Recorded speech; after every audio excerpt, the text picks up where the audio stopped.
Hi guys, welcome back to Mishika's family channel. कैसे हैं आप सब? उम्मीद है कि आप सभी लोग अच्छे होंगे और मैं भी अच्छी हूँ। सो गाइस, यहाँ पे आज है अक्ति पूजन। अगर आप लोगों को नहीं पता है अक्ति क्या होती है, तो आज मिट्टी के घड़ों की पूजा होती है हमारे यहाँ पे, और ये साल में एक बार होती है। तो आज हमारे यहाँ पे कच्चा खाना, यानी कि इस पूजा में रोटी, कढ़ी, चावल और भजिया, ये सारी चीज़ें बनती हैं। तो मैं बस उन्हीं की तैयारी कर रही हूँ। यहाँ पे आप देख सकते हैं मैंने पकौड़े के लिए बैटर तैयार कर दिया है, मतलब अभी वो उसमें पानी मिक्स नहीं किया है। और अब मैं यहाँ पे कढ़ी का घोल बना रही हूँ। सो मैं यहाँ पे मठे की कढ़ी बनाने वाली हूँ, यानी कि छाछ की कढ़ी बनाने वाली हूँ। तो 2 पैकेट मैंने यहाँ पे छाछ लिया है, यानी कि 1 लीटर मठा। और अभी क्या है ना कि अगर आप ये मठा थोड़ा सा भी बेसन, मतलब जो भजिए वाले बैटर में मिक्स करते हो ना, तो भजिया बहुत सॉफ्ट बनते हैं। तो अगर चाहें तो कर सकते हैं, और इधर पे आप दही भी मिक्स कर सकते हैं छाछ की जगह पे, बट मेरे पास छाछ था तो मैंने छाछ मिक्स किया है। सो ये देख सकते हैं मैंने एक कटोरी में निकाल लिया है। अब मैं क्या करूँगी, इसमें बेसन डालूँगी, और वही चने का आटा, जैसे कई सारे लोग बोलते हैं बेसन, चने का आटा को बोलते हैं बेसन।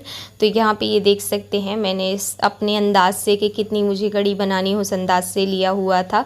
और ये भी डिपेंड करता है कि आप लोगों के यहाँ पे कढ़ी को किस तरीके से खाते हैं, लाइक खट्टी कढ़ी खाते हैं या खट्टी मीठी खाते हैं या नॉर्मल ही रहती है, वो डिपेंड करता है। मेरे यहाँ पे हम लोगों को कढ़ी पसंद है थोड़ी सी खट्टी, ज़्यादा खट्टी भी नहीं, थोड़ी सी खट्टी।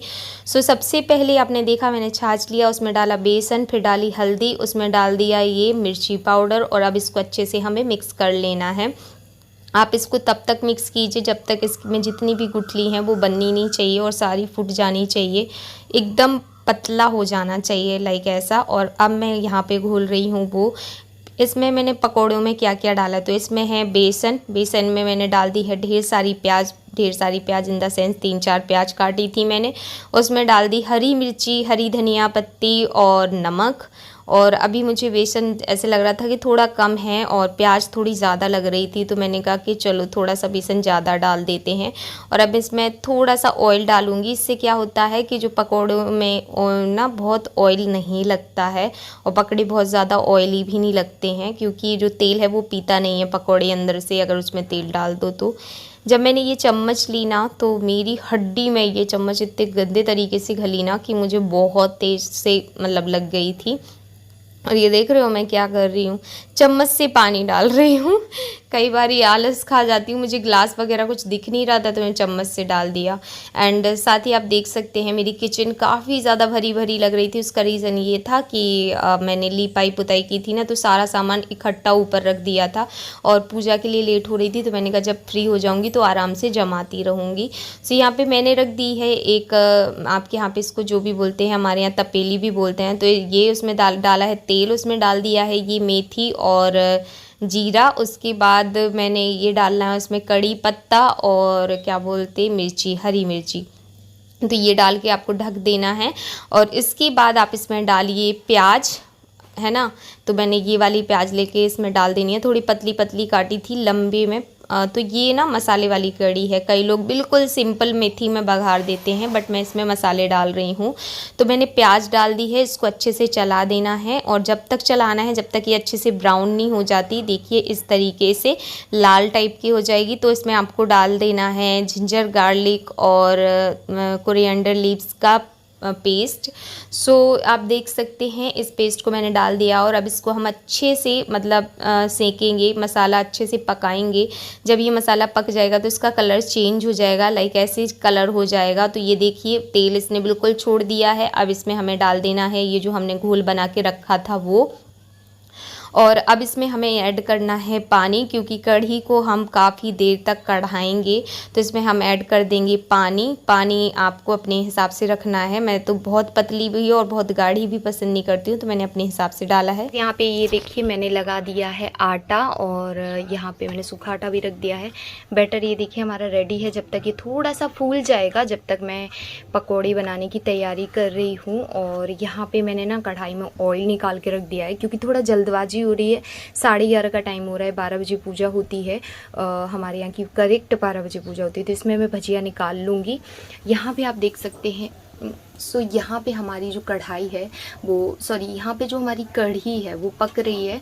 और कढ़ी जितनी ज़्यादा कढ़ाते हैं उतनी टेस्टी लगती है, इसलिए हमेशा कढ़ी को अच्छे से पकाएं। कम से कम मैं 30 मिनट अपनी कढ़ी को जो है वो पकने दूँगी। यहाँ पे मैंने राइस चढ़ा दिए हैं और ये राइस 2 सीटी में बन जाएंगे, बस दैट्स इट। सो आपने देखा मैंने सब कुछ बना लिया था।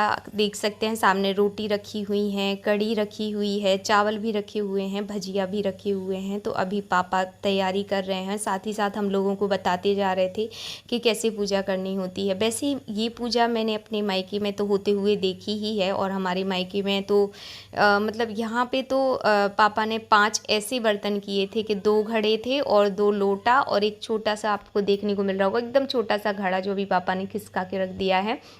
हमारे यहाँ पे तो 5 के 5 घड़े आते हैं बड़े वाले, और उनके ऊपर ये सब जमाया जाता है। और ये महर में ही पूजा होती है और सबके कुल देवताओं के पास होती है, क्योंकि ये हमारे बड़े बूढ़ों के लिए पूजा होती है। तो यहाँ पे आप देख सकते हैं मंस भी बैठे हुए हैं, परेशान भी कर रहे थे काफ़ी, क्योंकि गर्मी हो रही थी ना। अभी यहाँ पे हमें दिया लगा लिया था पापा ने, तो पंखा भी नहीं चला पा रहे थे। और गर्मी तो अभी ना ही पूछो, मतलब ऐसा उमस वाला सीज़न है कि बारिश उमस, और इस टाइम पे तो हो ही रही थी। अब आप लोग पूछें उसके पहले मैं बता दूं कि ये ब्लॉग बहुत बहुत बहुत पुराना है। मुझे भी पता है कि मुझे ये ब्लॉग इतने लेट नहीं डालना चाहिए था, बट क्या करूं गाइज़, टाइम नहीं मिल पा रहा था ब्लॉग एडिट करने का। लेकिन फाइनली टाइम मिल गया है, और इसके बाद आपको ब्लॉग देखने को मिलेगा मेरे पापा जी के रिटायरमेंट का ब्लॉग, जो कि बहुत बहुत ज़्यादा स्पेशल होने वाला है। तो आप उस ब्लॉग को ज़रूर देखिएगा। फिलहाल आप इस ब्लॉग को देखिए।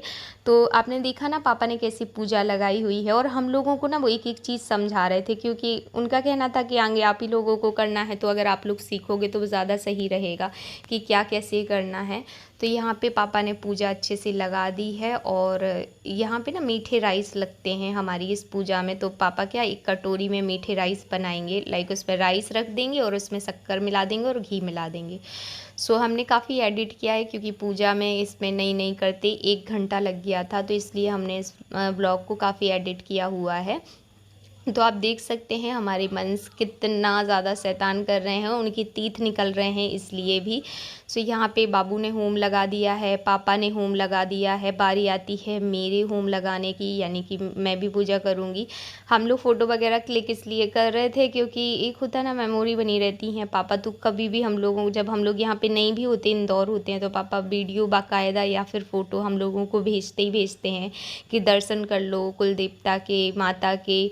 तो माता का मंदिर भी पापा, जब भी छोटी से छोटी पूजा भी होती है ना, तो पापा हम लोगों को वीडियो वगैरह भेज देते हैं, सब लोगों को, उधर पे मम्मी को, सानू दीदी लोगों को, हम लोगों को, कि भले ही दूर हो लेकिन अपनी कुल देवी देवताओं को याद करते रहो। तो यहाँ पे मैंने होम लगा दिया है, और ये अभी सिर्फ घी वाला होम लगेगा। सबसे अच्छी चीज़ हमें क्या लगी कि देखो, सही बात है कि हम बड़ों से ही सीखते हैं। तो जब पापा ने किया, फिर उसके बाद हमने किया, और फिर मिशिका भी खिसक के करने लगी। इसको ना किसी ने बोला नहीं था, इवन मुझे तो डर लग रहा था कि होम तो मतलब मैंने मना ही किया था कि मिशिका सिर्फ टीका लगा लेना, पैर छू लेना और वापस आ जाना। लेकिन उसने देखना, वो कल्टी में हम लोगों को देखते जा रही थी और होम लगाते जा रही थी। तो फिर ये बोलते कहते चलो ठीक है, दूर से लगा रही है, लगा लेने दो। और कितनी ज़्यादा खुश थी। तो सच, ये बात सच है कि अपने बच्चे ना बड़ों से ही सीखते हैं। तो ये देखिए, यहाँ पे अब पापा ये वाला होम लगाएंगे जो हमने बनाया है खाना। तो ये मीठे राइस वगैरह, तो इस तरीके से हमारे यहाँ ये पूजा होती है। और ये पूजा किस किस की यहाँ पे होती है मुझे कमेंट करके बताइएगा, क्योंकि ये पूजा हमारे यहाँ तो होती है और बहुत अच्छे से होती है। तो ये देखिए, पापा ने हम लोगों को बताया कि अब तुम लोग लगा दो, तो वो हम लोग लगाएंगे, और ऐसे करके हमारी जो पूजा है वो हो जाएगी। उसके बाद सब लोग खाना खाएंगे, क्योंकि आज सभी का फास्ट जैसा हो गया था, सिर्फ सबने चाय पी थी, इससे ज़्यादा कुछ भी नहीं किया था। और इस टाइम पे ना मम्मी वीडियो कॉल पे थी। तो ये देख सकते हैं, हम सब अब करेंगे आरती वगैरह। उसके बाद आरती हो चुकी थी, सॉरी। अब पापा ने हमें प्रसाद दिया है, और इस तरीके से पल्लू में प्रसाद हमने ले लिया है। अब खा के हम खाना पीना आप लोगों से मुलाकात करेंगे। सो गाइज़, यहाँ पे आप देख सकते हैं कि मंस हमें परेशान कर रहे हैं, क्योंकि हम लोगों ने सबने खाना खा लिया है, आराम कर रहे हैं। तो मंस नहीं चाहते कि हम आराम करें, परेशान कर रहे थे ये हमें बहुत ज़्यादा, क्योंकि ना गर्मी भी काफ़ी ज़्यादा हो रखी थी। फिर उसके बाद शाम को तो बारिश जैसा भी हुआ था और इसी चक्कर में ना मेरी तबीयत मतलब मेरा बीपी बहुत लो हो गया था, वीकनेस बहुत ज़्यादा लग रही थी। तो फिर मैंने इस ब्लॉग को ज़्यादा देर कंटिन्यू नहीं किया और इसकी वजह से फिर हमें घर पे ही डॉक्टर को बुलवाना पड़ा और मुझे बॉटल वगैरह चढ़वाई क्योंकि बीपी भी काफ़ी लो था और मतलब पता नहीं क्या मुझे एकदम से वीकनेस लग रही थी। तो फिर थोड़ा सा वो ताकत वाकत की ग्लूकोज की कुछ बॉटल्स वगैरह चढ़ी। लेकिन इस टाइम पे मैं फिट एंड फाइन हूँ। एंड गाइस मैं इतनी दुबली इसलिए भी हो रही थी क्योंकि ना मुझे भूख ही नहीं लगती थी, लेकिन अब मुझे अच्छे से भूख वगैरह लग रही है और मैं अच्छे से खाना खा रही हूँ। मेरी हेल्थ में भी काफ़ी सुधार आया है। मैं ये नहीं बोल रही हूँ मैं मोटी हो गई हूँ, बट हाँ मुझे अच्छा लग रहा है क्योंकि मैं खाना खाती हूँ ना तो अच्छा लगता है। पहले मैं एक रोटी सिर्फ खाती थी, वो भी बड़ी मुश्किल में खपती थी, बट फ़िलहाल में मैं अच्छे से खाना खाती हूँ और मेरी अच्छी खासी डाइट हो चुकी है। इस टाइम पे मैं 3-4 रोटी ऐसे ही खा लेती हूँ और एटलीस्ट इतने बड़ी बॉडी के लिए इतनी खुराक ज़रूरी होती है। आई मीन इतनी डाइट लेना तो ज़रूरी भी होता है। सो आप देख सकते हैं यहाँ पे मुझे बॉटल वगैरह चढ़ गई है। ये सेकंड डे का था। मेरी इतनी हालत ख़राब हो गई थी कि मतलब कुछ करने में मन ही नहीं लग रहा था। तो फिर पापा ने बोला कि काम करो कि डॉक्टर को घर पे बुला लो। इस टाइम पे डॉक्टर भी नहीं मिल रहे हैं। जितनी भी मतलब लेडीज़ डॉक्टर है ना, हम गए थे वहाँ पे, उन सब ने तो मना ही कर दिया था, बोला था प्रेग्नेंट लेडियों को हम देखते हैं। तो इसकी ज़िम्मेदार मैं खुद ही हूँ क्योंकि मैंने ना 2-3 दिन इन लोगों को बताया नहीं कि मुझे मतलब वीकनेस फ़ील हो रही है, मैंने बताया ही नहीं। और अचानक से जो मुझे वीकनेस हुई है ना उसकी वजह से ये मेरी हालत हो गई थी। लेकिन जब इन लोगों को अपने से समझ में आने लगा कि मेघा की बातचीत करने के तरीके में भी मतलब सब समझ में आने लगा, तो फिर पापा लोगों ने ज़िद करके घर पे ही डॉक्टर बुला लिया। सो गाइज़ अभी मैं बिल्कुल ठीक हो चुकी हूँ गाइज़। एंड ये उसी दिन की बात थी जब मैंने बॉटल वगैरह चढ़वाई। उसके बाद हम लोग गए थे कहाँ पे, फिर से डॉक्टर के पास गए थे कि दिखवा के आएँ, बट कोई भी लेडीज़ डॉक्टर हमको नहीं मिली। लेकिन अब मैं फिट एंड फाइन हूँ बिकॉज़ बॉटल चढ़ने के 2 दिन बाद मुझे आराम लग गया था।